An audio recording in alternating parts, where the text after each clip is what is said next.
अस्सलाम वालेकुम व्यूवर्स, कैसे हैं आप सब। आज मैं अपने प्यार से व्यूवर्स के लेके आई हूँ हैदराबादी यखनी पुलाव की रेसिपी।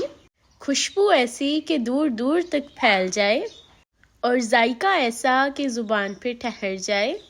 आज आपसे ये रेसिपी नहीं, आपसे एक गिफ्ट शेयर करने जा रही हूँ जो कि इतना जायकेदार पुलाव बनेगा कि सब लोग तारीफ़ करेंगे।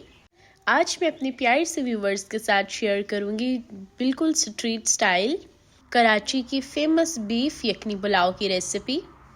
फेमस और ज़बरदस्त सी रेसिपी, इसलिए इस रेसिपी को एंड तक ज़रूर देखिएगा। और अगर आपको मेरी रेसिपी अच्छी लगे तो कमेंट बॉक्स में ज़रूर बताइएगा कि आप सबको मेरी रेसिपी कैसी लगी है। और मेरी रेसिपी को लाइक करें, शेयर करें और मेरे चैनल को सब्सक्राइब करें। और चलें हम अपनी इस टेस्टी और ज़बरदस्त सी रेसिपी को स्टार्ट करते हैं। बिस्मिल्लाहिर्रहमानिर्रहीम। और देखें, यहाँ पे हमने वेट लगवाने के लिए अपने मटन को इसमें ऐड कर दिया है। और अब इसमें हम कुछ इंग्रेडिएंट्स ऐड करेंगे। जैसे कि आप देख सकते हैं, यहाँ पे मैंने ले लिया है 1 मीडियम अनियन, जिसे हम लोगों ने रफली चॉप करके ऐड कर दिया है। और साथ में हमने इसमें ऐड किया है ginger garlic paste 1 table spoon.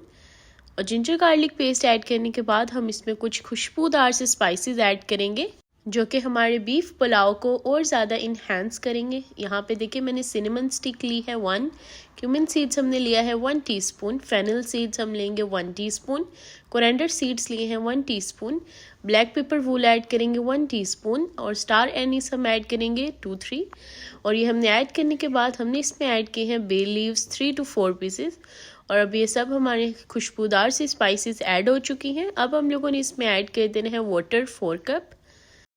और अब हम लोगों ने इसे कवर करके कुक होने के लिए रख देना और वेट लगवा लेनी है। आप अपने हिसाब से इसकी वेट लगवा सकते हैं कि आपका जो बीफ है वो अच्छी तरह से गल जाए। मैंने इसे 8 to 10 मिनट्स ओनली लगवाई है। और साथ में मैंने इसमें ऐड किया था सॉल्ट 1 टीस्पून। और इसे वेट लगवाने के लिए अब हमने रख दिया। और यहाँ पे हमने ले लिया है पैन, जिसमें मैंने ऑयल ऐड किया है 1/2 कप। और फिर हम इसमें ऐड करेंगे चॉप्ड अनियन 1 लार्ज। और उसे अब हम लोगों ने थोड़ा सा सोटे करना है, इसे हम गोल्डन करेंगे। और यहाँ पे देखें, इसी तरह से बस अब हम लोगों ने इसे सोटे कर लेना है। और जब ये इस तरह से डन हो जाएगा, फिर हम लोगों ने इसमें कुछ इंग्रेडिएंट्स ऐड करनी है। इसमें भी हम कुछ खुशबूदार से स्पाइसेस ऐड करेंगे, जैसे कि क्यूमिन सीड्स मैंने लिए हैं 1 टीस्पून, ब्लैक पेपर वूल ऐड की है 1 टीस्पून, सिनेमन स्टिक हम ऐड करेंगे। और साथ में हम ऐड किए हैं ग्रीन कार्डमम 5 to 6, क्लोव्स मैंने इसमें ऐड किए हैं 10 to 11। और ये स्पाइसेस ऐड करने के बाद अब हम लोगों ने इसे सोटे कर लेना है। देखें, इस तरह से हमने इन्हें ऐड कर दिया। और इसे सोटे करने के बाद हमने इसमें ऐड करनी है ginger garlic paste 1 table spoon. अब हम जिंजर गार्लिक को भी अच्छे से सोटे कर लेंगे। और इस पॉइंट पे देखें, जब ये अच्छे से सोटे हो जाएगी हमारी इंग्रेडिएंट्स, फिर हम इसमें ऐड कर देंगे टोमेटो प्यूरी 2 मीडियम मैंने टोमेटोज़ लिए थे, जिसकी हमने प्यूरी बना ली थी। और वो हम इसमें ऐड कर देंगे।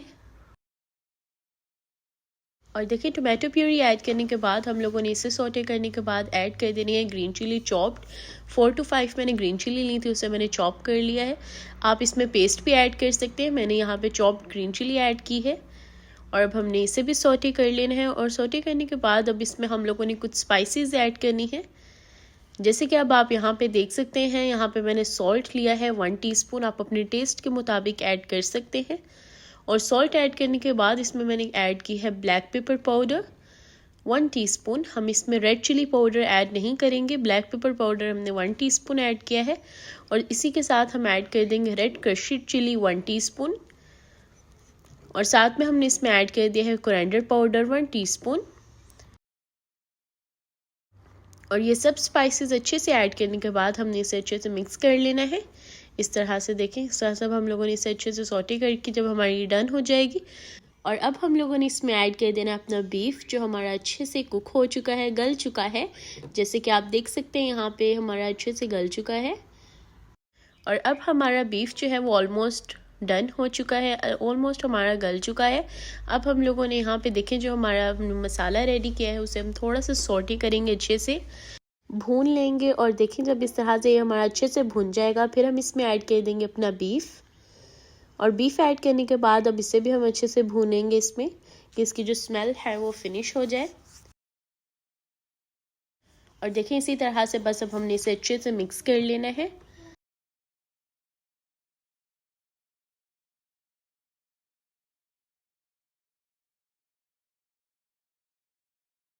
और देखें बीफ को अच्छे से मिक्स हम लोगों ने कर लिया था और अब इस पॉइंट पे हमने बस इसे भूनना है।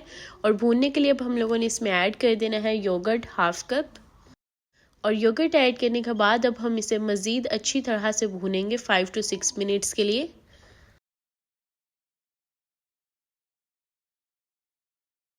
अब देखिए बस इसी तरह से हम लोगों ने योगर्ट इसे अच्छे से मिक्स करके योगर्ट में तो हम लोगों ने इसे अच्छे से भूनना है। और यहाँ पे आप इस पॉइंट पे देख सकते हैं कि इसने ऑयल रिलीज़ कर दिया है। इसका मतलब है कि हमारा जो बीफ है वो ऑलमोस्ट डन हो चुका है। जब हमारा बीफ अच्छे से भुन जाए, इसमें खूबसूरत सी खुशबू आने लग जाए, तो समझिए हमारा बीफ जो है वो ऑलमोस्ट रेडी हो चुका है। और फिर हम इसमें ऐड कर देंगे अपने बीफ का स्टॉक ऐड कर देंगे। और देखें इस पॉइंट पे मैंने अपने बीफ स्टॉक ऐड कर दिए है। अब हम लोगों ने इसे अच्छे से बॉईल जब स्टार्ट होंगे फिर हम लोगों ने इसमें ऐड कर देना। और इस पॉइंट पे मैंने ऐड की थी 2-3 ग्रीन चिलीज़।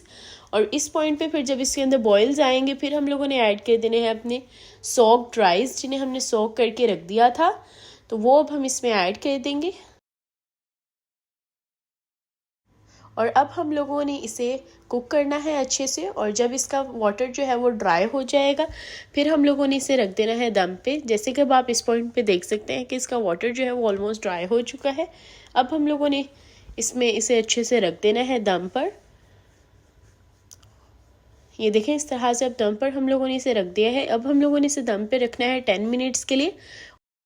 और 10 मिनट्स के बाद देखें यहाँ पे हमारा बीफ यखनी पुलाव बहुत ही टेस्टी मज़ेदार सा रेसिपी हमारी रेडी हो चुकी है। और चलें अब हम इसे सर्व करते हैं। और देखें यहाँ पे हमारे जायकेदार से खुशबूदार से हमारे हैदराबादी बीफ यखनी पुलाव की रेसिपी रेडी हो चुकी है। और मुझे पूरी उम्मीद है कि मेरे प्यारे से व्यूवर्स को मेरी ये ज़बरदस्त सी टेस्टी सी रेसिपी बहुत अच्छी लगेगी। और इसलिए आप मेरी इस टेस्टी सी रेसिपी को ज़रूर ट्राई करिएगा। आप यकीन करें इसकी खुशबू दूर दूर तक फैल चुकी है। ना ज़्यादा स्पाइसेस हैं, क्योंकि गर्मी के मौसम में ज़्यादा स्पाइसेस खाने से ज़्यादा प्यास लगती है। और इसलिए मैं अपनी रेसिपीज़ में ज़्यादा स्पाइसेस अवॉइड करती हूँ, ताकि मेरे व्यूवर्स मेरी रेसिपी को भरपूर तरीके से एंजॉय कर सकें और मेरी रेसिपी से लुत्फ़ उठा सकें। और इसलिए मेरी रेसिपी को लाइक करें, मेरे चैनल को सब्सक्राइब करें और अपनी इस रेसिपी को भी शेयर करें। और अपनी दुआओं में याद रखिएगा, अपना ख्याल रखिएगा। अल्लाह हाफिज़।